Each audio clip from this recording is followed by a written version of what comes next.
kwamba askari anakuwaka tayari kila wakati. Amen. Wakati unaofaa na wakati usiofaa. Kama kweli uliitwa na Mungu, unapaswa kuwa tayari. Sababu ule Mungu alikupatia huduma ni ule Mungu ndio aliita watoto yake. Ule Mungu mwenye anajua kiu yenye iko mnafsi ya watoto yake ni ule Mungu ndio atakuja kuwalisha. Haikuwaki kazi yetu sisi wahubiri, lakini ni kazi ya Mungu mwenyewe. Yeye mwenyewe anahubiri mimbarani na yeye mwenyewe anaitika amina.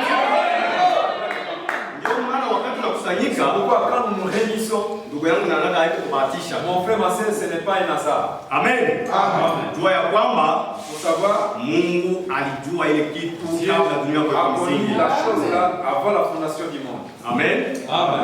Acha basi tuzungumze kidogo kwa ajili ya ukombozi. Est-ce que nous puissions parler un peu sur la rédemption? Tukiendelea tu mwa hii angle yeye mchungaji alikuwa ndani. Continuons la même angle d'idée. Amen.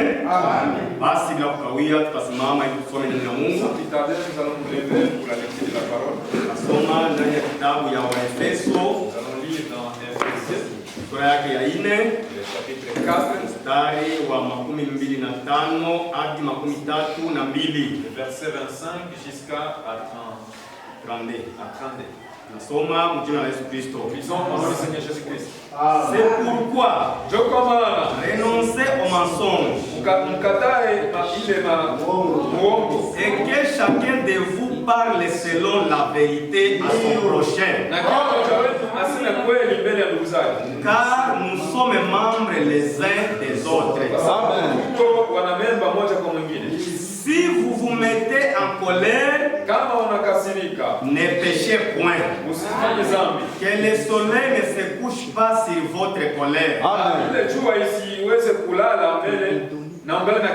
Et ne donnez pas accès au diable.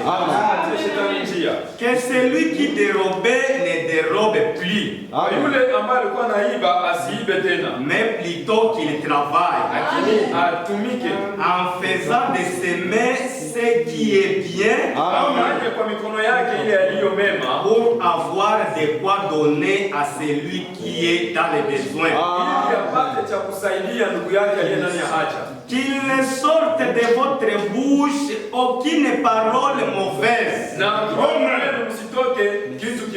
mais s'il y a lié quelques bonnes paroles qui servent à l'édification et communiquent une grâce à ceux qui l'entendent.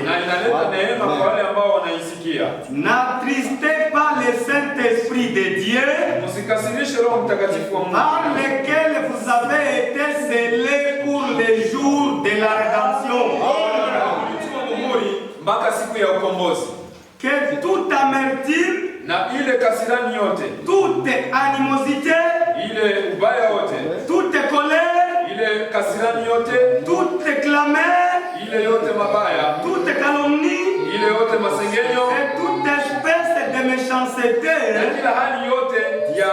disparaissent du milieu de vous.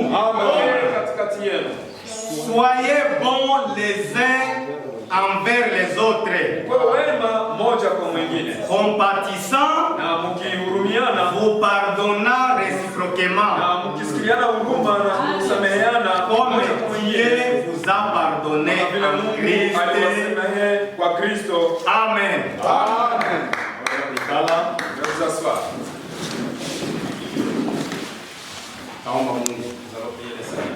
Éternel Jésus, tunalibariki na kuliasante jina lako jioni. Amen. Uko Mungu usiyebadilika.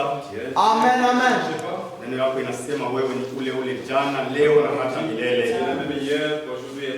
Wewe ndio uliumba mbingu, kaumba dunia. C'est toi qui as créé les cieux et la terre. Kaumba kila kitu kinachoonekana kisichoonekana kwa macho ya binadamu. Toutes choses visibles et invisibles aux yeux de l'homme. Wewe ule Mungu mwenye uliacha utukufu ya mbinguni. C'est toi le même Dieu qui a laissé la gloire du ciel. Kashuka kwa mara ya kwanza duniani. Tu es descendu pour la première fois sur la terre. Ili uweze kuanzisha kazi ya ukombozi.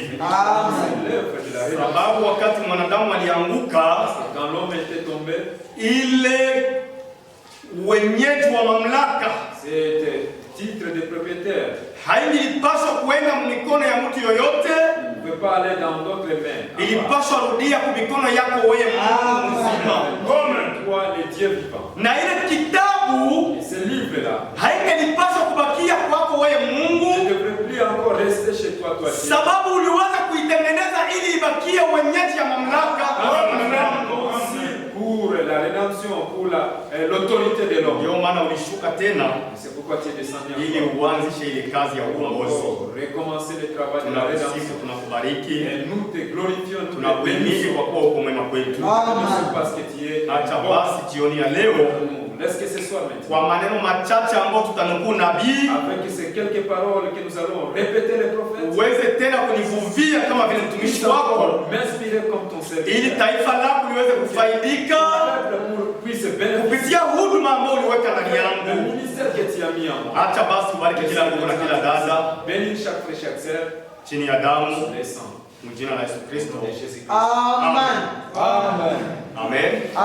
Ya Mungu ni kweli na haki, Les paroles de Dieu sont véritables. na huyu Mungu ambaye tuliamini C'est même Dieu que nous avons cru. ni Mungu ambaye anaheshimia neno yake C'est Dieu qui tient sa parole. na ahadi zake zote ndani ya maneno yake Et toutes ses promesses dans sa parole. anazitimiza kwa wakati unaofaa. Temps convenable. Amen. Amen.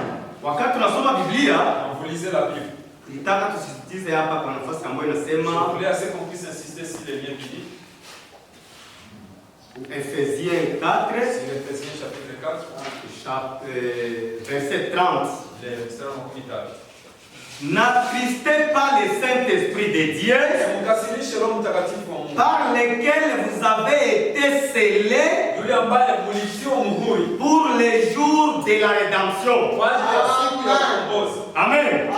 Wakati tunasoma maandiko hapa, ndugu yangu na dada, Quand nous lisons les Écritures ici, mon frère, ma sœur, tunasikia ya kwamba nous comprenons que wakati yenye Paulo alikuwa anazungumza kwa hii nafasi, quand Paul parlait sur ces sujets, inaonyesha ya kwamba il est montré que ukombozi ilikuwa bado la haijafanyika, rédemption n'est pas encore accomplie. lakini wewe sasa vile mtoto wa Mungu Toi, en tant qu'enfant, ulikuwa umeteuliwa kabla dunia kuwekwa misingi na ukapata Roho Mtakatifu. Sasa ule Roho Mtakatifu ambaye umepokea, ndio Paulo yuko nakwambia usimkasirikishe mpaka wakati yako ya ukombozi itakapotimia. Amen. Sasa ile wakati ya ukombozi ni wakati gani? Le jour de la rédemption, c'est quel jour? Amen. Tunapoangalia ndani ya Biblia, Nous regardons dans la Bible, kwa wakati wa zamani, dans l'ancien temps, ili ukombozi ipate kufanyika, pour que la rédemption soit accomplie, kulikuwa kunahitajika vitu vitatu. il fallait trois choses. Amen. Kulikuwa kunahitajika vitu vitatu, Il fallait trois choses. na vile vitatu vilikuwa vinahitajika La trois choses kwa mtu ambaye anaitwa mzazi. appelé un parent. Amen. Ili mtu apate kukomboa mwingine katika utumwa. Pour que l'homme puisse racheter l'autre dans l'esclavagisme. Amen. Ilibidi Il fallait ule mtu aweze kuwa mtu wake wa que karibu. la personne soit proche. Amen. Ilibidi ule mtu Il fallait que aweze kuwa na vitu tatu ambavyo cette vinastahili. personne puisse accomplir les trois Cha choses. kwanza kenye ule mtu alipaswa kuwa La nacho, première des choses, alipaswa kuwa kwanza mtu mwenye anastahili. il devrait être une Amen. Ndio jambo ya kwanza ilikuwa inahitajika. des choses qui étaient. Ilibidi apate kustahili Il kwanza. fallait d'abord qu'il soit digne. Ule kitu ya pili kilikuwa kinahitajika, La deuxième des choses, ilikuwa na bidi il fallait ule mtu, que cette personne-là amen, aweze kuwa na kitu ambacho puisse avoir la chose anaweza lipa puisse kwa ajili ya kukomboa. Amen.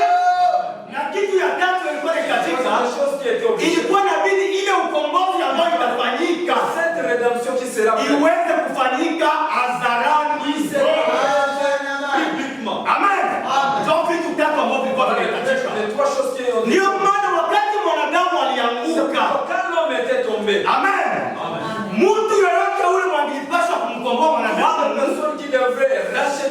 Amen. Sababu hakukuwa mtu ambaye alikuwa anastahili. Ndio maana utasikia maandiko yanasema wakati Yohana aliangalia mbingu, duniani, hata na kuzimu, hakuna mtu ambaye alikuwa anastahili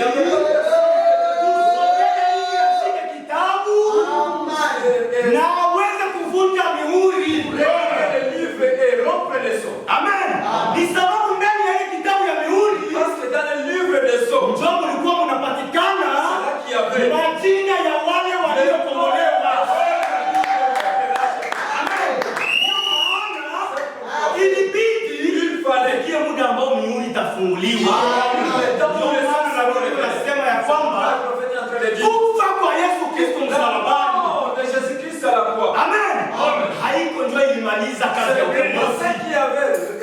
Ilikuwa tu ni sehemu ya kazi ya ukombozi. Ilibidi ifikie muda sasa ambayo ile ukombozi inapaswa kukamilika. Amen. Mtu mmoja tu ndio mwenye alikuwa anastahili, na ilibidi yule mtu akuwe mzazi wa karibu wa mwanadamu, na mzazi wa karibu wa mwanadamu haiko mwingine, ni Mungu mwenyewe. Sababu kazi ya ukombozi ya nafsi ya mwanadamu, Mungu haruhusiaki mtu yoyote aingie ndani. Ile ambayo inahusu ukombozi wa nafsi ni kazi ambayo inamhusu Mungu mwenyewe. Amen. Ndio maana ilimubidi ale utukufu yake ya Mungu ashuke tena yeye Mungu mzima. Amen. Ndio maana Yesu Kristo alikuwa Mungu mzima mwenye aliumba mbingu na dunia. Sababu gani yeye alikuwa Mungu? Amen. Wakati Musa alienda kukomboa wana wa Israeli, alikomboa wana wa Israeli akiwa mtu ambaye iko na Mungu ndani yake. Lakini Musa hakuwa Mungu. Kitu kilimfanya Musa asikuwe Mungu wa kuabudiwa. Kitu gani sasa kilimfanya Yesu Kristo aweze kuitwa Mungu wa kuabudiwa? Kia kwanza na Biblia inasema ni sababu Yesu Kristo alizaliwa kwa kuzaliwa kibikira. Hakuna mtu yote mwenye alizaliwa kibikira. Na Biblia inasema ya kwamba damu yenye ilikuwa inatiririka ndani ya mishipa ya Yesu Kristo haikuwa damu ya muungano ya baba na mama. Ilikuwa ni damu yenye ilikuwa na upendo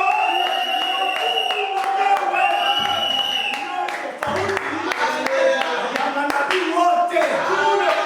Kila nabii kwa ukweli Mungu kwa ile taifa yake, lakini ule nabii hana uwezo wa kuitwa Mungu wa kuabudiwa. Sababu ule nabii yeye anabeba Mungu ndani yake, lakini damu yake ya mwili ni damu yenye ilitokea ujinsia za muungano wa baba na mama, tofauti na Bwana Yesu Kristo.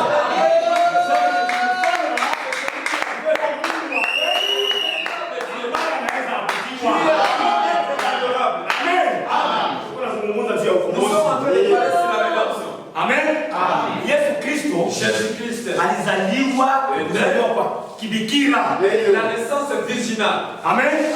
Alikuwa na damu ya Mungu mwenye nguvu. Il avait le sang du Dieu puissant. Amen. Na wakati alikuwa na damu ya Mungu, et quand il avait ce sang du Dieu puissant, ikamfanya il lui avait aweze kuwa mzazi wa karibu, un proche parent kwa ajili ya kukomboa mwanadamu. Amen. Na wakati sasa anakuja kukomboa mwanadamu, ile kazi ya ukombozi sasa yenyewe ilianza. L'œuvre de la rédemption quand ça commence, commencé. Amen. Amen. Ikaweza kuokoa nafsi zetu. Et maintenant ça. Lakini wakati ilikomboa nafsi zetu, Quand ça a racheté nos âmes. amen, ilikuwa tu ni mwanzo ya kazi C'était sasa. seulement le début du travail. Ilibidi Il fallait ile mamlaka yenye Adam que ce pouvoir dont Adam aliwezaka kupoteza ndani ya bustani ya avait Edeni, perdu dans le jardin d'Éden. ifikie muda Et le temps puisse yenye itarudishiwa tena encore dans les mains de l'homme. ule mwanadamu Cet homme-là mwenye alikuwa na uwezo qui avait le na pouvoir mamlaka yote et la puissance. aweze kwenda kurudia kwa hali yake ya Il s'en asili. retourner à son état initial. Amen. Amen. Hata tusome nabii. Laissez-nous lire les prophètes. Tusome nabii Ils sont les prophètes. ili tuingie mkilili ya somo Pour yetu. que nous puissions entrer dans la profondeur de notre sujet. Les âmes qui sont maintenant en prison. Tarehe 10 mwezi wa 11 mwaka wa 63. Amen.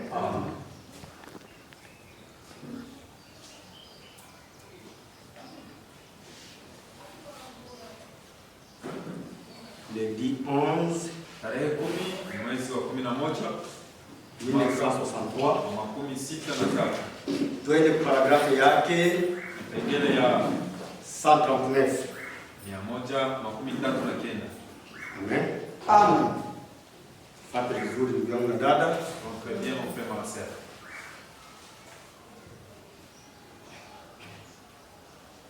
Mais, Lakini voyez-vous, unaona dans ces livres ndani ya hiki kitabu se trouvaient ceux qui étaient rachetés. walikuwa ndani wale ambao walikuwa washakombolewa. C'était les livres de la rédemption. Ilikuwa ni kitabu cha ukombozi. Et tous ceux qui l'avaient racheté Na wale wote walikuwa wamekomboa étaient inscrits dans ces livres. walikuwa ndani ya ile kitabu. Tous ceux pour qui il est mort Wale wote aliofia étaient inscrits dans ces walikuwa livres. wameandikwa ndani ya ile kitabu. Il ne pouvait pas quitter son siège de médiation Hangepaswa kutoka ndani ya kiti yake ya utetezi jusqu'à ce qu'il y ait, mpaka kukue, jusqu'à ce qu'il ait accompli mpaka aweze kutimiza tous kwanza. les rachats. Il ne pouvait pas les racheter à la croix. Hangeweza kuokoa kumsalaba Car kwa sababu il était déjà prédestiné walikuwa wameshateuliwa dans les livres de vie de l'agneau.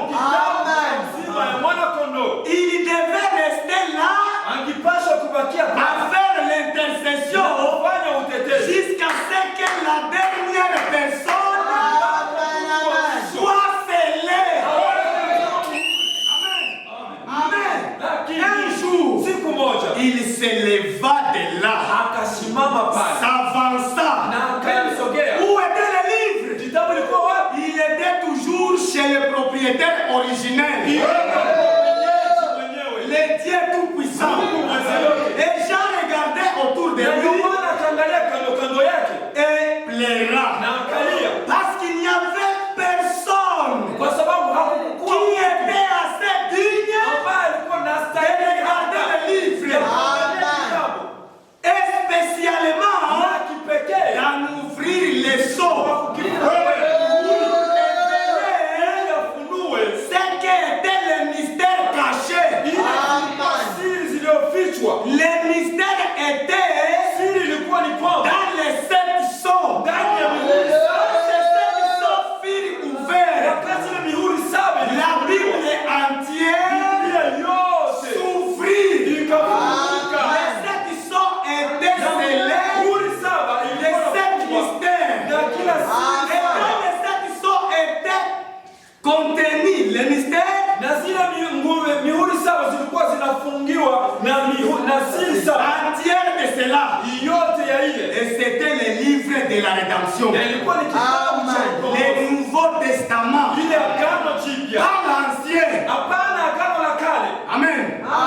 Cela Ile ne fut annoncé ilitangaziwa que tu pour le Nouveau Testament. kwa ile agano jipya tu, Ils ont été rendus. na ilifanyikwa, Ils ont été rendus. ilifanyiwa, Ils ne pouvaient pas venir. hangeweza kuya, Ils ne pouvaient pas venir. Hawangeliweza kuja hawangeweza kuja à la perfection kwenye ukamilifu sans nous. bila sisi. Na Waebrania 11. Voyez, Unaona? bien, Vema. la rédemption est venue Haleluya. Ukombozi ni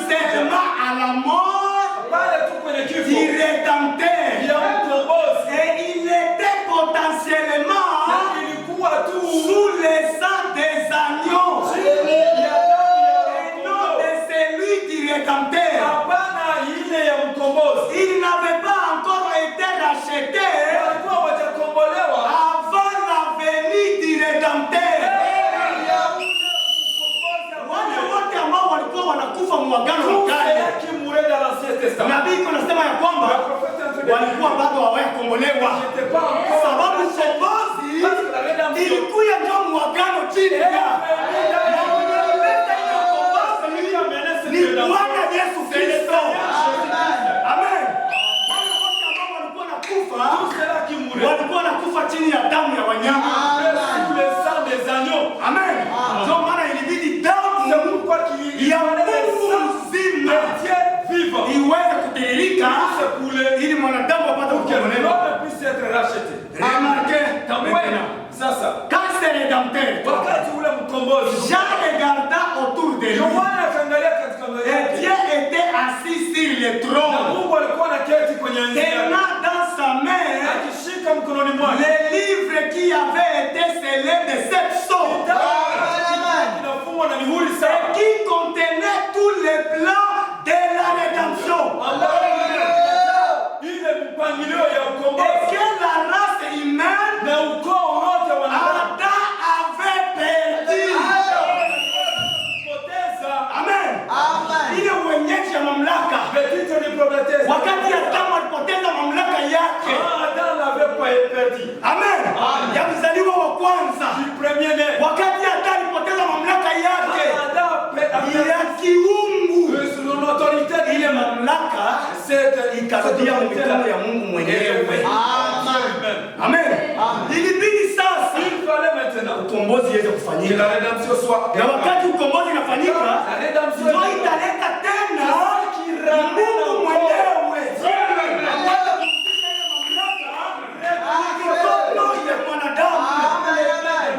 Amen. Amen. Na nabii anasema eti ile mamlaka ilikuwa inafungwa ndani ya kitabu ambao kinafungwa na mihuri saba.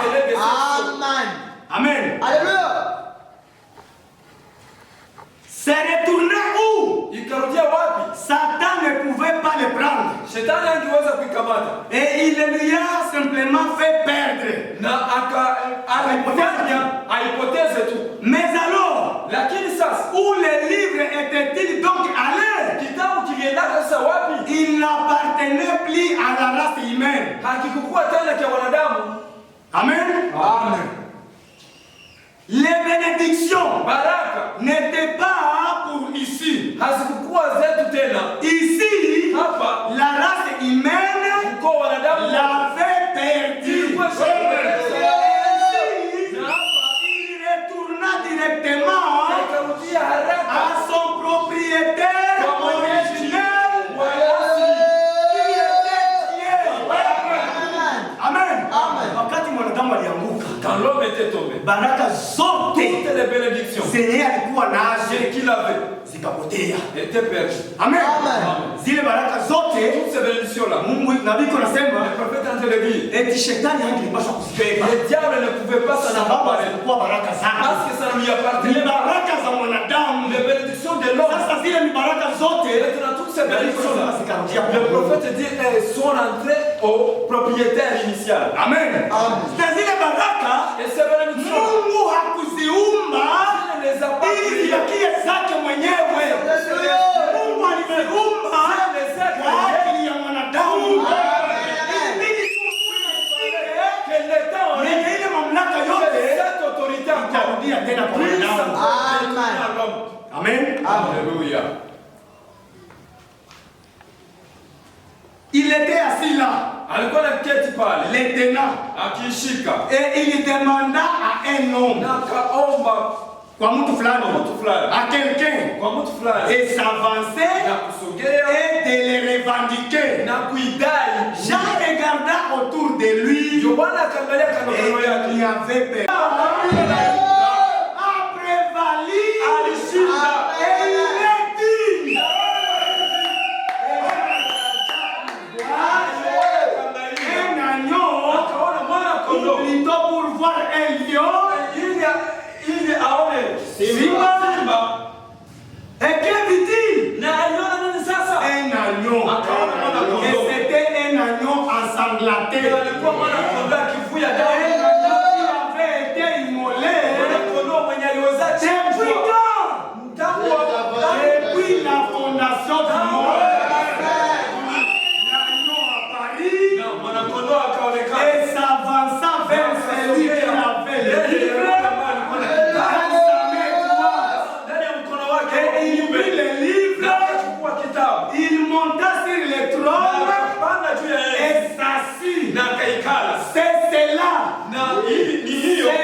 terminé. Quand? Lorsque les Sophies révélaient.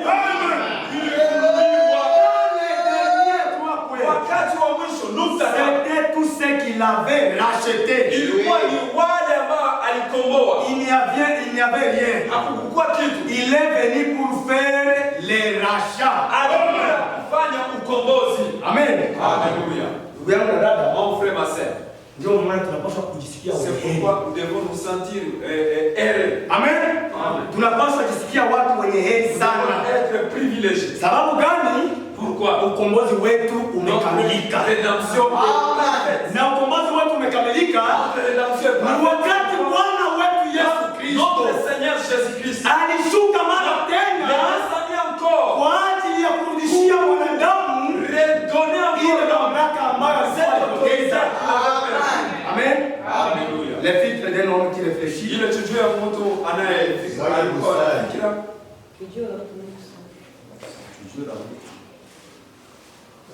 Tujue la mtu mwenye busara. Ilikuwa prêché le 22 août 1965. Tarehe 22 mwezi wa 8 mwaka wa 16.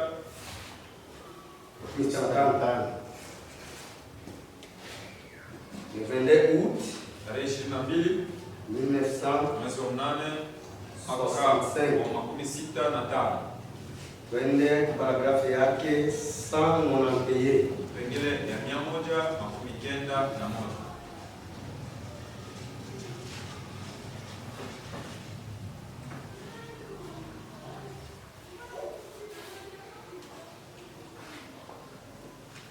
Mais, lakini, amen.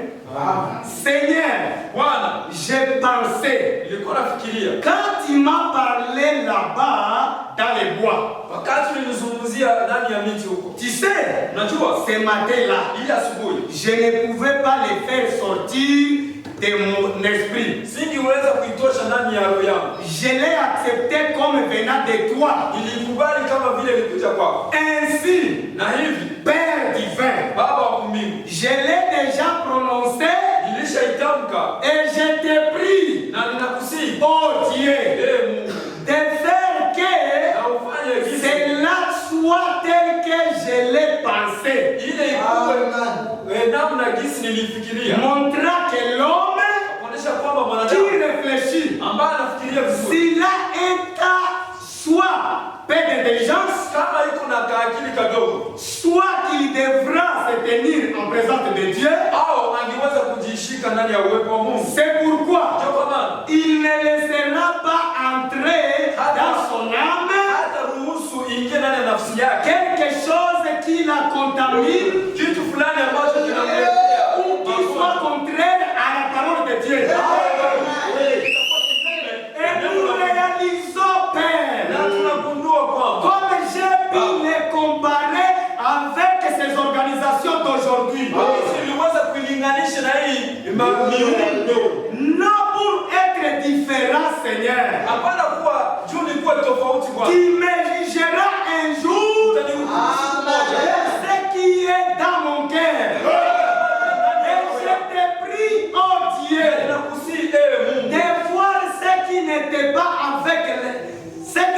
avec l'intention d'être différent, ya kuona ambao sikuwa nilikuwa na shauku ambayo tofauti, mais lakini c'est que pour honnête, kwa kuwa mwadilifu, pour essayer d'être sincère, kwa kujaribu kuwa mwadilifu, réalisant que ya kutambua kwamba je tiens à ce moment même inashika kwa hii muda dans ma main les rachats de son sang d'un côté à l'autre du continent. ya pande zote za Et ulimwengu, on crie na wengi waliamini. à cette prédication. Écoutez, Sikiliza sasa, oh Dieu du ciel, Mungu wa mbinguni, qu'aucun d'entre eux kwa hata moja ne wao soit perdu.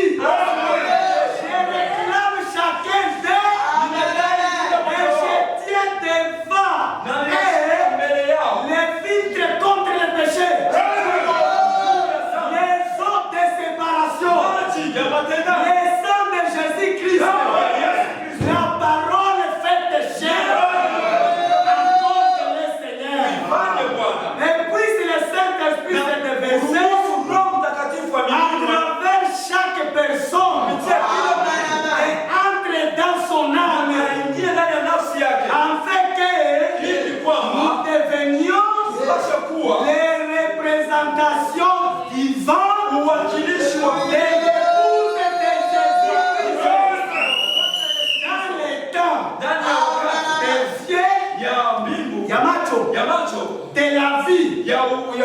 uzima ya kuona, ya kuona, de la lumière du soir, ya nuru ya jioni, car kwa sababu nous te le demandons kuomba au nom de Jésus-Christ. jina la Yesu. Kunaonesha Si frère Branham namna gani komba ile ukombozi ilifanyika, komba le raja na wakati ile ukombozi ilifanyika, Branham iko na shukuru Mungu sasa kuona wale wote ambao Mungu alikuwa amewakomboa wanapatikana ndani ya mikono yake, wamerudishiwa tena mamlaka yao. Na wakati Branham iko nasema na kitu iko na jirefere mambo yalifanyikana ndani ya Mathayo 17. Amen. Kile kilifanyika ndani ya Mathayo 17. Amen. Ndio kile kilirudishia tena mwanadamu mamlaka ya mwenyeji wake. Amen. Kile kilifanyika dans Matthieu 17 c'est quoi? Acha tusome. Laissez-nous lire. Amen. Amen. Acha tusome. Laissez-nous lire là-bas.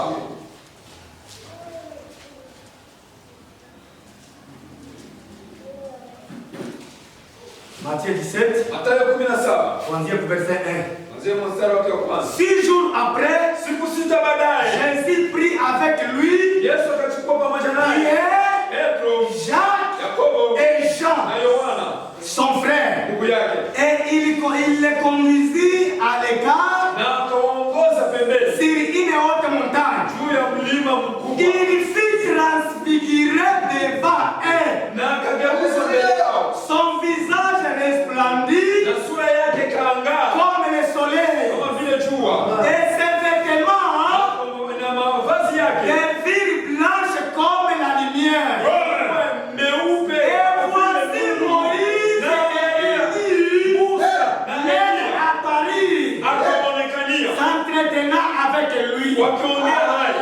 Pierre prenant la parole Petro akachukua dit neno à Jésus, akamwambia Yesu, Seigneur, Bwana, il est beau que nous soyons ici. ni vema tukue mahali Si hapa, tu le veux, kama unairuhusu je dresserai ici 3 tentes. nitajenga hapa hema tatu, Une pour toi, moja yako, une pour Moïse, ingine ya Musa, et une pour na Élie. ingine ya Eliya. Mambo ambayo ilifanyika pale Les choses qui ont été kwa ile faites mlima sur cette ya montagne mageuzi, de la wakati transfiguration, Yesu alikamata Jésus a pris Petro, Pierre, Yakobo Jacques na Yohana et Jean. wakaenda kwenye ile Ils sont mlima. partis sur cette montagne. Wakati walikuwa naomba, Ils priaient là-bas. amen, Petro, Pierre, Yohana Jean na Yakobo et Jacques, wakati walinamuka quand ils se sont levés, wakaona ils Yesu ont vu Jésus. ameweza kugeuka. Il était déjà là. Anaanza kung'aa.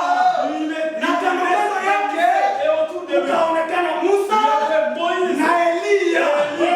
Amen. Nabii kunasema Le prophète a dit ile kitu que la chose est là. yenye ilikuwa iko naonesha C'est ce qui montrait namna gani comment ukombozi itakamilika.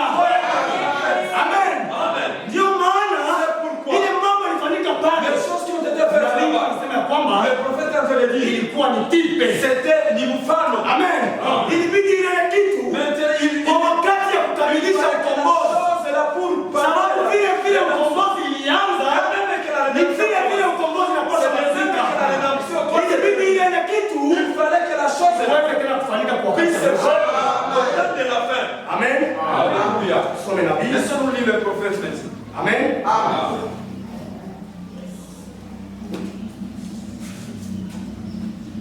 Ou bien Au mbele tusome nabii, lieu de, avant de lire le hata prophète, tusome kwanza Apokalipsi 9. tusome kwanza Ufunuo sura yake ya kwanza.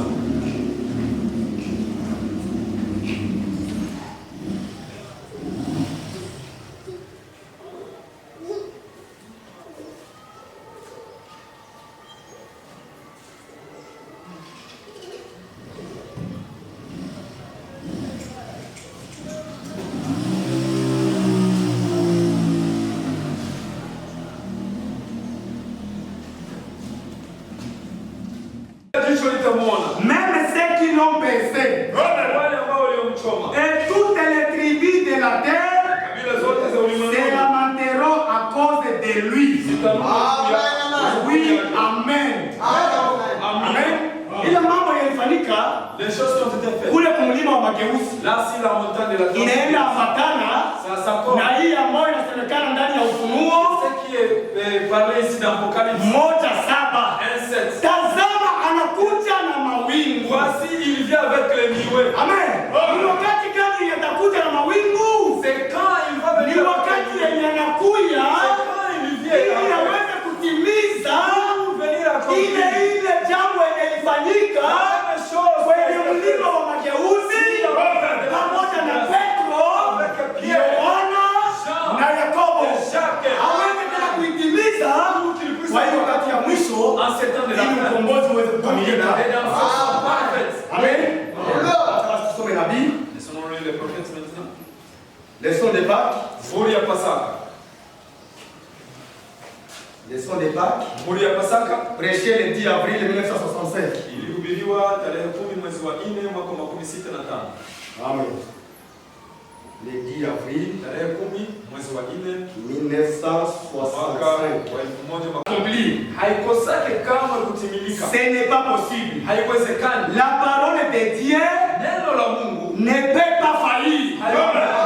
Et c'est écrit par l'Esprit. na inaandikwa kupitia Roho. Maintenant, Sasa aussi l'Esprit qui a ressuscité Jésus ile Roho ambayo ilimfufua Yesu d'entre les morts, katikati ya wafu, s'il demeure dans votre être, kama yuko ndani ya utu wa votre corps, mwili wako, il rendra aussi la vie à votre corps mortel. itaipatia pia uzima ile mwili yako ya kufa. Alors, Sasa qu'il soit fusillé, apigwe masasi, brûlé, achomwe, qu'on lui fasse ce qu'on veut, bamufanye kisi banapenda, qu'on le tourne en désirant, bamuzungulushe kisi banapenda, qu'on le rejette, bamukatale, qu'on lui fasse ce qu'on veut, bafanye kisi banapenda. Dieu le ressuscitera. Kwa sababu aliahidi ataifanya. Chaque saint de Dieu Kila mtakatifu wa qui Mungu a cette promesse en lui, ambaye iko na ile haki c'est que c'est la vérité. Ne craignez donc pas, Usiogope sasa. frère, Ndugu, nous sommes déjà à Pâques. sasa ndani ya Pasaka. Sikiliza sasa, Écoutez maintenant. ile mambo ilifanyika Les choses qui ont été faites. Matthieu 17. Mathayo 17. Amen. Considérez maintenant, Chunguzeni ama chukueni sasa. chunguzeni sasa Chunguzeni sasa. la transfiguration Ile ugeuzi juste avant de terminer mbele hajamaliza. la transfiguration. Ile ugeuzi. Nous sommes tous représentés là. Huko watu wengine Il y a d'autres personnes wako wanapenda qui veulent ile transfiguration ilifanyika pale, mageuzi ambayo ilifanyika pale. waone wafu, waone na wazima. Sikiliza sasa nabii siku nakwambia. Amen. Wakati Petro, Yohana na Yakobo waliona watu wawili ambao wanafanana na Yesu. Amen. Nabii anasema ya kwamba Musa ndio mwenye alionekana wa kwanza. Amen. Inaendana mara moja na ende Salomosier. Amen. Watafufuka kwanza na sisi tulio wazima tunabadilika.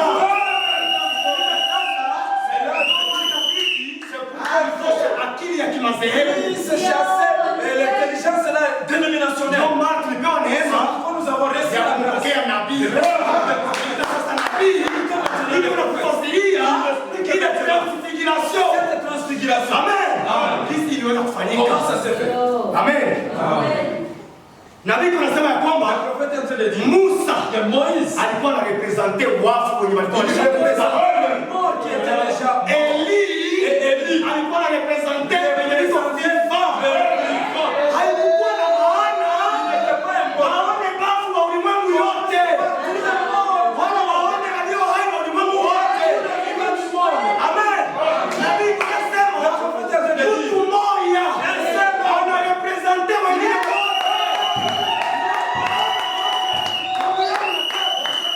Ndani ya hii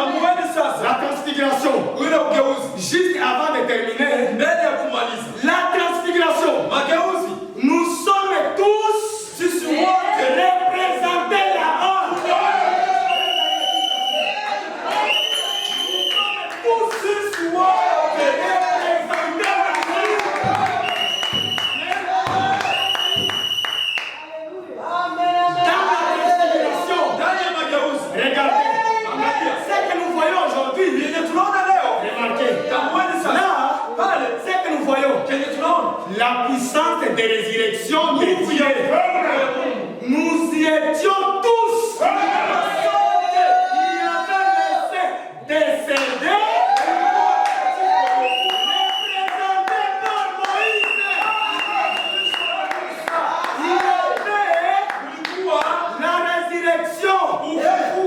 Et Jésus-Christ glorifié.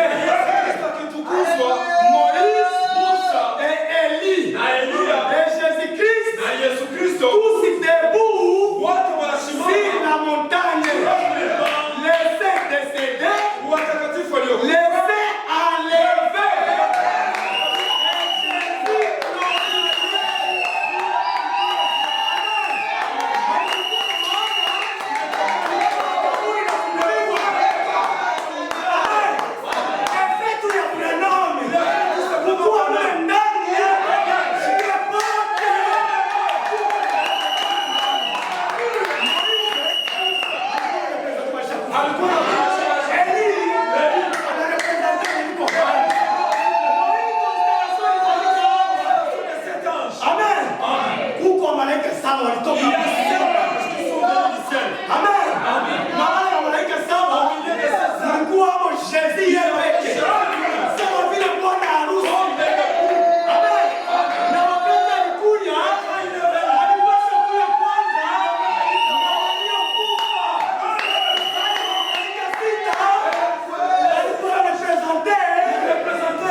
Regardez, ce que nous voyons aujourd'hui, là, c'est ce que nous voyons aujourd'hui. La puissance de résurrection de Dieu. Nous étions tous, il y avait les saints décédés, représentés par Moïse. Il y avait la résurrection. Amen. Et Jésus-Christ glorifié.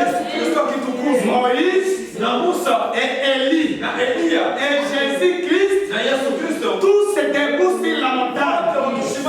Les saints décédés et laissés enlever.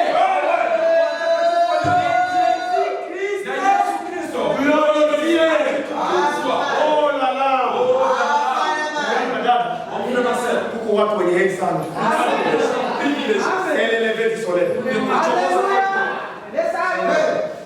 C'est l'élevé du soleil. Ilikuwa prêché le 18 avril 1965.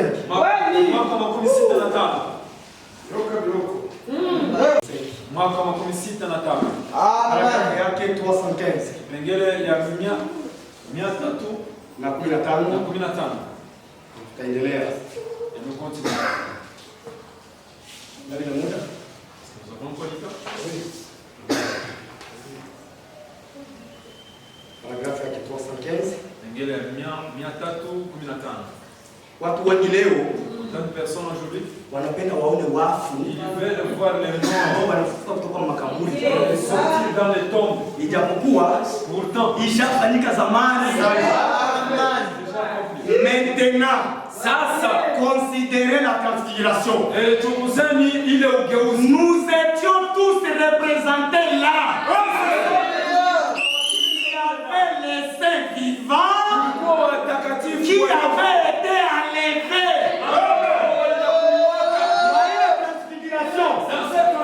Amen. Nabii kunasema kulikuwa watakatifu walio hai qui avaient été enlevés. Il y avait Élie qui se tenait là. Et là, se tenait Moïse. Les morts.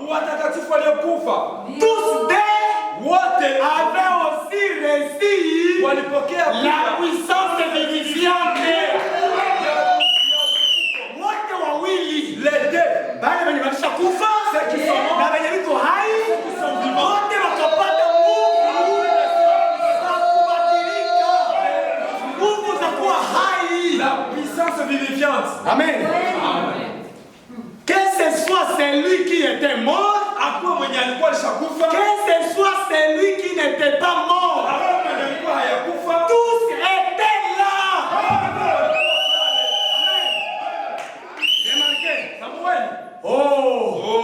Remarquez ce que nous voyons maintenant dans ces derniers jours. La même chose qu'il a promise. Jean 14:12. Maintenant, observez certainement. Les gens disent, prétends-tu avoir la puissance? Le prophète dit non. Nous sommes juste comme eux.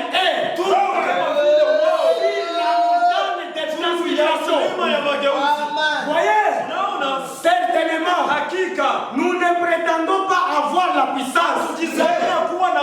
Mais nous, comme ils étaient sur la montagne et la transfiguration, ils n'ont pas dit que Moïse a dit.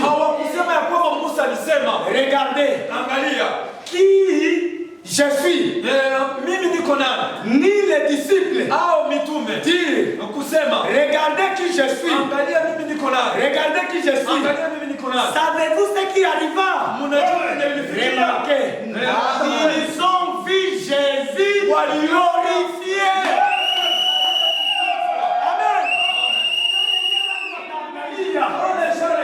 Amen. Amen. Mige weye. Amen.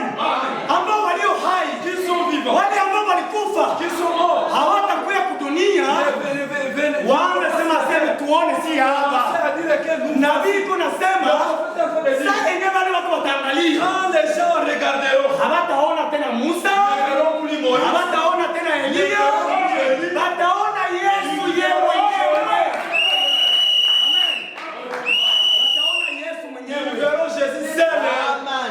Amen. Ils ont vu Jésus glorifié. C'est tout ce qu'ils disent. Ils désirent voir. Être représenté. Jésus glorifié. Il en est de même aujourd'hui. Nous n'essayons pas d'être quelqu'un d'important. Nous ne nous soucions pas de ce que les gens disent à notre sujet. Notre nom n'est rien. Jina yetu haiko kitu. C'est son nom.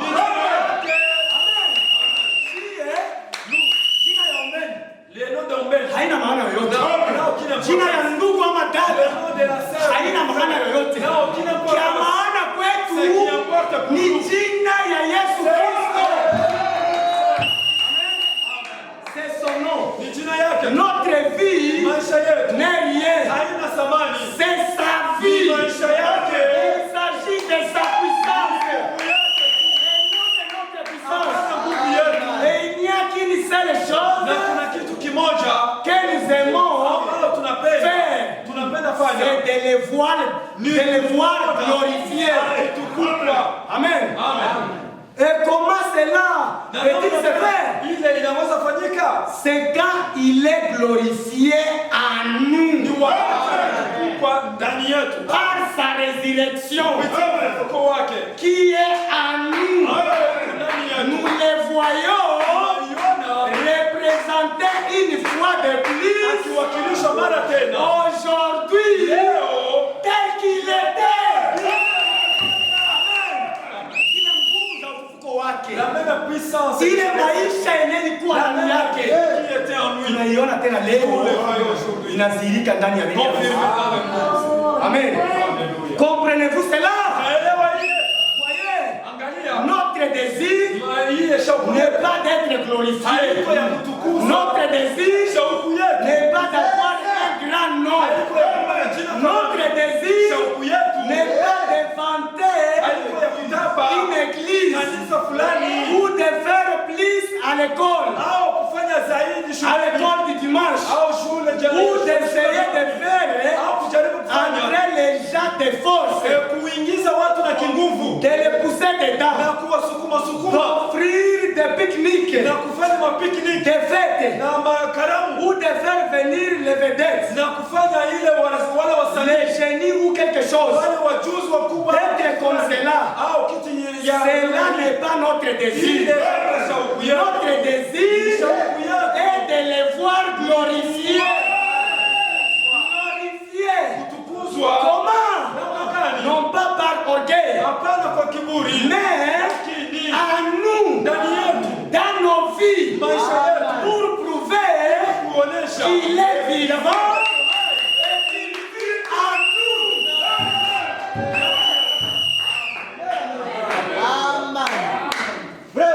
Watu kwenye heri sana. privilege. Amen. Si je peux me mettre hors du chemin, Kama naweza kujitia kando ya de njia telle sorte qu'on ne fasse même plus attention à William Branham, kwa jinsi hawawezi kujali tena William Branham et que l'on ne fasse même plus attention à vous, na basiwezi kujali tena jusqu'à ce que nous puissions voir Jésus glorifié parmi nous. tuweze kumwona Yesu akitukuzwa ndani yetu na kumwona. C'est cela notre désir. C'est cela nous donne la puissance vivifiante. Inatupatia nguvu ya ufufuko Et cela nous donne la joie de savoir que nous sommes avec lui, étant à la fois chair akiwa mwili et sa chair na mwili et os na mfupa et ses os.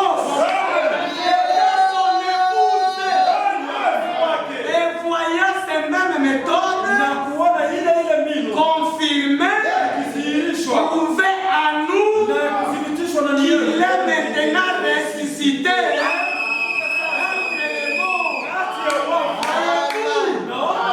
Il n'est pas étonnant haishangazwe qu'il ait dit inasemekana n'aie pas peur. Maintenant remarquez, sasa tambueni il nous a rachetés. alitukomboa Et maintenant nous sommes ressuscités avec lui. Ce que signifie ndio maana ya Pasaka ile pour les gens, juu ya watu ressusciter avec lui. kuka pamoja naye. Remarquez, Tambueni maintenant sasa nous avons entièrement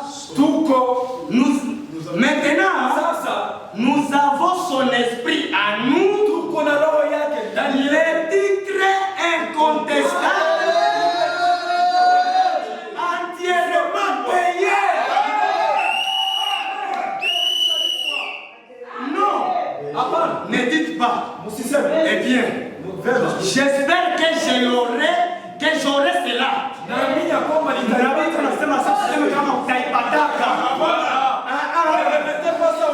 Amen. Non, Hapana, ne dites pas. usiseme vile. Eh bien, Vema. j'espère que j'aurai cela. Nafikiria kwamba nitaipata. Vous l'avez déjà. Pas j'aurai cela. Nitaipataka. Je l'ai déjà eu. Nimeshakuwa nayo. Je ne l'ai jamais acquis. Sijawahi kuipata. C'est lui qui a acquis cela pour moi. Mwenye aliipataka juu yangu. Voyez-vous? Unaona? Non pas moi, Hapana mie. mais lui. Lakini yeye. Eh bien, Vema. wanasema peu importe ce qu'on dit, haijalishi kenye wanasema, lui, yeye il a fait alifanya là pour moi. C'est tout ce dont j'ai besoin. C'est ce dont je me souciais. Mamlaka, le pouvoir, hautaipata. l'autorité, tu n'auras pas. Saa hii ulishakuwa nayo. Saa hii ulishakuwa nayo. C'est pourquoi, Acha tusome safari ya mwisho la dernière citation, ili tupate kuomba Mungu. nous puissions prier le Seigneur. Kuwe na assurance ya kwamba Il y a l'assurance que kile kenye unaomba Mungu, celle que tu vas prier le Mungu Seigneur, atakupatia. Amen. Some lisons. l'alliance de grâce d'Abraham. Il est agano Agano ya neema la Ibrahimu. Amen. Ilikuwa prêché le 17 mars 1961. Ilihubiriwa tarehe 17 mwezi wa 3 mwaka wa 1961. Ili tupate kuingia ndani ya maombi, Nous puissions entrer dans la prière, ukijua ya kwamba sachant que mambo yote uko nayo mikono yako. les choses entrent pour nous. L'alliance de grâce d'Abraham. Ile muungano ya neema ya Ibrahimu, Some paragrafu yake 74. ingine 17.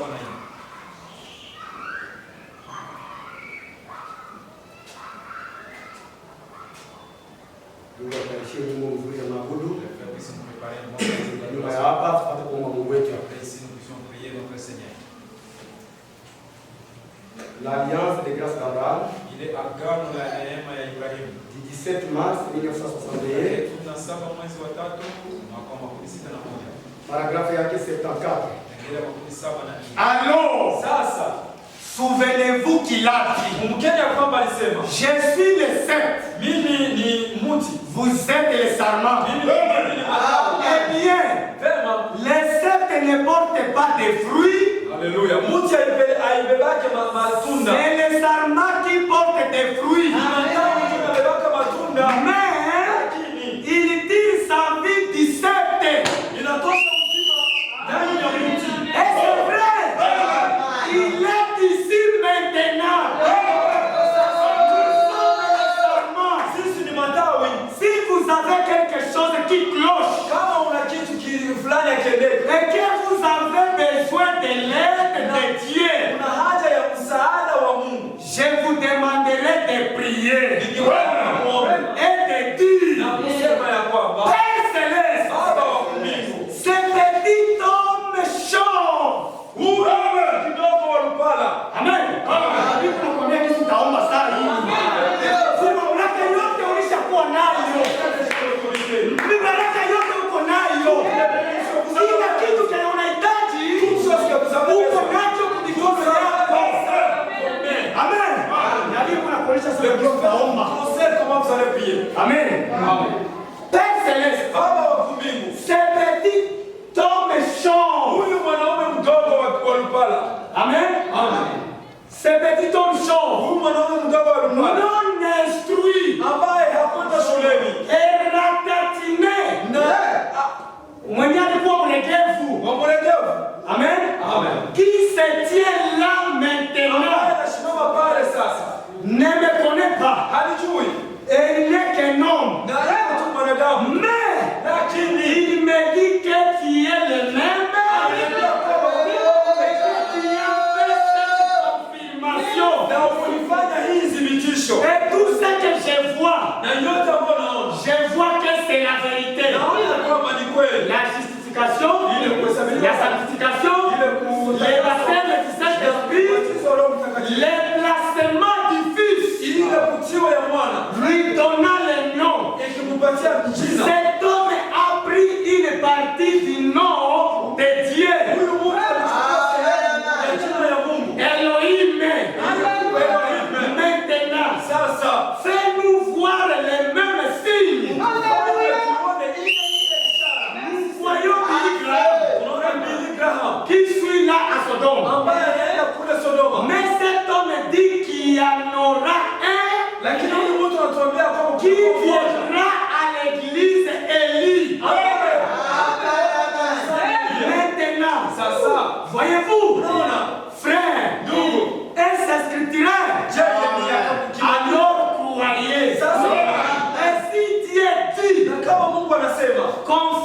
que ce que j'ai dit est vérité, alors c'est la vérité. Et je vais m'abandonner. Abandonnez-vous aussi. Voyez ce que le Saint-Esprit fera. Kwa hii muda umepewa mamlaka. Ndio maana ile siku niliwaambia katika mkusanyiko ya maombi, eti kwa hiyo wakati yetu hatupashi omba tena Mungu wa Ibrahimu, Mungu wa Musa, Mungu wa mitume. Mungu wa tunapaswa omba ni Mungu wa William, Branham. Na wakati unaomba, kumbusha Mungu. Kumbusha Mungu. Kumbusha Mungu. Mwambie wewe Mungu. Sasa nani alikosa kirei? Wewe Mungu ulikupatia. Wewe Mungu. Sasa nani alikuwa kumlima? Kale jamuya. Akasimamisha ile tapeti. Wewe Mungu. Sasa nani alikuwa naenda wewe mgonjwa? Ile tuombe yenye nguvu za kuua. Ikaweza kumpiganisha. Akaituliza. Wewe Mungu wa Branham. Wewe ndio uliumba samaki. Wakati samaki kubwa, Branham akaiombea, ikafufuka. Wewe Mungu. Wewe ulijifunua kwa mama uko sawa. Wakati alitamua tu, kama nabii wako yuko kudunia, akaenda kumuona. Akapokea uponyaji. Wewe Mungu mwenye ile imbwa, wakati ilikula ile vikaya, ikaifungua ndani ya tumbo, ipo katika hisia yake. Amen. Ikatambua kwamba huwezi toka hapa na kuko nabii wa Mungu. Wakati nabii aliombea ile imbwa, ikapata afya. Kama wewe ule Mungu wa Branham, ndio mwenyewe nasikianga amina. Sasa vile dada Tirai alipisha amina. Ukija mbele ya Masihi. Na ndio huyu hapa leo. Bila kuya homa Mungu wa ule Branham. Ule Mungu tu bila amina. Amina ulipatie leo. Mungu atakupatia. Mungu